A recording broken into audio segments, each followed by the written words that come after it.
Hey fams, welcome back again to my YouTube channel. This is Mercy Space. I'm a registered nurse midwife, a mom and a lover of God. I'm a YouTuber based here in Port Harcourt, Rivers State, Nigeria. You're welcome back again to our YouTube channel. In today's video, we are going to be talking about the natural methods or ways you can boost your ovulation. So if you're trying to conceive or you want to give special attention to your reproductive health in general, this video is for you. Don't click out of this video. These methods of boosting ovulation applies most importantly if you're generally healthy and you just want to maybe optimize your cycle or just give special concern to your reproductive health. So if you have any major reproductive health challenge, try and see your doctor, see a gynecologist, please. As you're treating, whatever you're treating, or you're trying to cure a particular problem, you try as much as possible to see a doctor. 9 natural ways you can boost your ovulation. Number 1, maintain a healthy weight. Being overweight or underweight can disrupt ovulation. Try and maintain a balanced BMI, which is body mass index, is one of the parameters of healthy weight. The most important thing here is trying to nourish your body. Just nourish your body, give your body what it wants. Maintain, don't be overweight, don't be underweight, be on a healthy side or the healthy weight. Maintain a good weight. 2, eat a fertility friendly diet. Prioritize whole grains, fruits, vegetables, and healthy fats. Try and include full fat dairies, as studies have shown that it helps with a better ovulation rate. Include proteins, plant-based proteins specifically, such as beans and lentils. Then reduce red meat. Red meat messes up with your cycle. Yeah, take note of that. Red meat messes up with your ovulation. It's not ovulation friendly. Then you eat food that are rich in omega-3 fatty acids, such as salmon, walnuts, and flaxseed, as it has been shown to help to balance your hormones. 3, exercise, but not vigorous exercise. Please avoid strenuous exercise when you're trying to conceive, because if you do strenuous or engage in strenuous exercise, you can stress your body and it will hinder ovulation. Remember, stress is not good for fertility, so you avoid strenuous exercise. Just engage in moderate exercises like walking, just jogging, brisk walk, and dancing. These are mild forms of exercise that you can engage in. The goal is to just maintain a healthy hormonal flow. That is the important thing. Just the goal is for your body to be healthy, and exercise is part of it. So please don't engage in strenuous exercise when you're trying to conceive. This is not time to enter the gym and start lifting weights. Please. So that's that for that. Manage stress.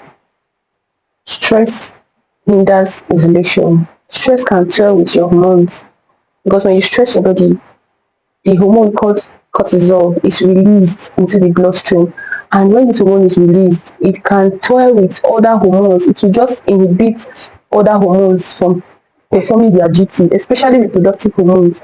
It can cause imbalance in reproductive hormones. So if you don't want your cortisol level to be high, reduce stress, whether physical stress or emotional stress. Try and reduce stress. It's not good for fertility.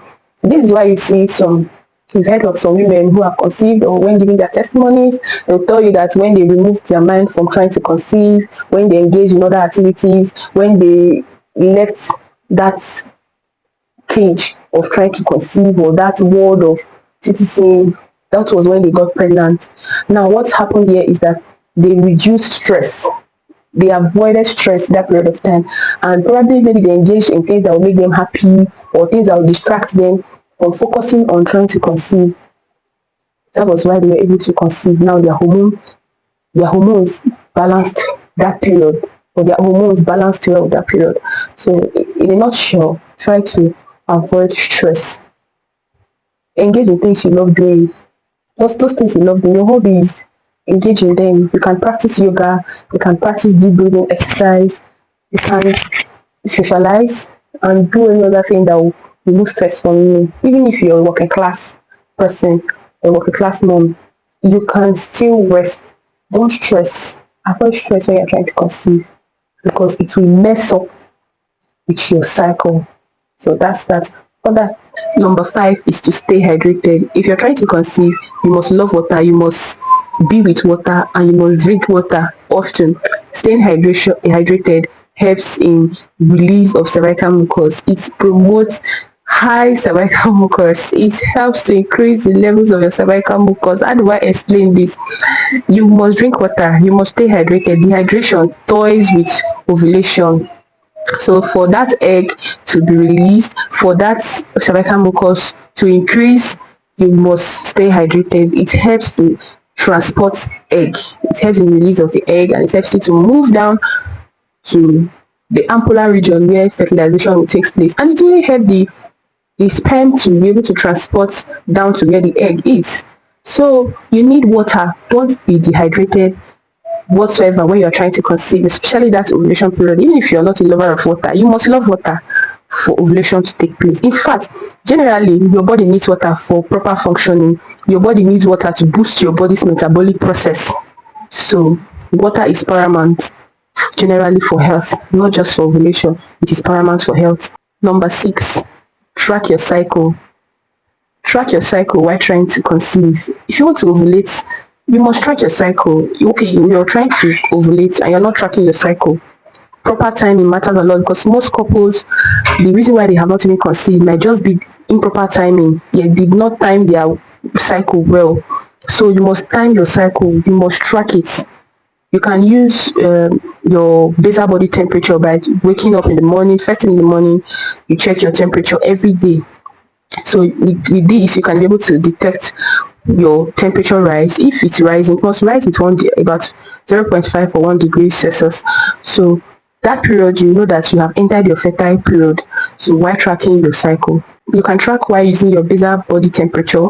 You can use apps. There are different fertility-friendly apps that you can use. You can use Flow app.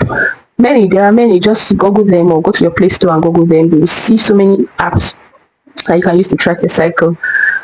Whether you have a regular cycle, you can still track it naturally. I know most times if you have a regular cycle, you can easily use those apps to be able to track it. But there are natural ways of tracking your cycle and you get pregnant. If you want this kind of content, please indicate in the comment section. Maybe in my next video or subsequent video, I'm going to teach you how to naturally track your cycle. Especially if you have irregular period. If you saw your period this month on the 24th of this month, and next month you're seeing it on the 10th, it's not regular. For you to be able to understand if your cycle is regular or not, you must have been able to track your cycle for about 3 months or 4. If you track your cycle for about 3 months, it will tell you, or you'll be able to detect if you have irregular cycle or a regular cycle. So in as much as you have a regular cycle, it doesn't even determine if you get pregnant. Just track it properly. And even if you have irregular cycle, you can still get pregnant just using the natural method of tracking ovulation. Stay tuned because probably that will be my next video. So in a nutshell, just track your cycle. It's very important when you're trying to conceive. When you want to ovulate, you must track your cycle in order not to miss that cycle. Number 7 is to get enough vitamin D. You can expose yourself to sunlight in the morning, or you can supplement with vitamin D. There are so many supplements that contain vitamin D, or you buy normal vitamin D supplements I can take because vitamin D helps to balance up the hormones and it also helps to increase cervical mucus. So that's that for that. Number 9 is to get enough sleep. Sleep is very important. It's important when trying to conceive. You're trying to conceive or you want to boost your ovulation and you're not sleeping. You're not resting your brain. Your brain needs to rest so that it can function properly because your hormonal levels are controlled by a gland in the brain called pituitary gland. So if you're not sleeping well, you don't rest your brain well, how can your pituitary gland function properly? to release those hormones responsible for reproduction. So you must sleep, you must rest your brain. Even if you don't sleep, try and rest your brain. Reduce screen lights, reduce screens exposure to screens. Just rest your brain. When you sleep, your body rejuvenates itself. Your body repairs itself. It removes dead cells and replaces it with good cells. So you must sleep. Sleep is very essential when trying to conceive. Number 9 is herbal support, but you take with caution. Checking with your doctor or herbalist before taking these herbs, especially if you're on any other medication. Please, you must ask your doctor or your herbalist before taking any of these herbal treatments I'm about to list. The first herbs on my list is Vitex. Vitex is very good. It's a very good herb. It helps to treat irregular cycles. The second one is maca root. Maca root helps to balance up your hormones. The third one is evening primrose oil. Evening primrose oil helps to increase cervical mucus. It's very, very good for increasing cervical mucus, which helps to, which in turn helps your ovulation. With all this, I believe that you have learned some of the ways you can boost ovulation with God on your side and helping yourself too. Because you have to help yourself when trying to conceive. Help yourself. Don't kill yourself. Because when you try to think it over, with time you stress your body, and your body doesn't need stress when trying to conceive. Your body needs a happy environment. Your brain needs to be excited all the time when you're trying to conceive. Because when your body is happy, when your brain is happy, when you're in a happy mood, babies will love to stay where there is happiness. So if you're trying to conceive, try as much as possible. I know it's not easy, but just be happy. Be happy, just be happy, and you will see that things will flow well. So thank you so much for watching this video. If you have not yet subscribed to my YouTube channel, what are you waiting for? And click on that notification bell so that you'll be the first to be notified when I make a new video. See you again in my next video. Bye.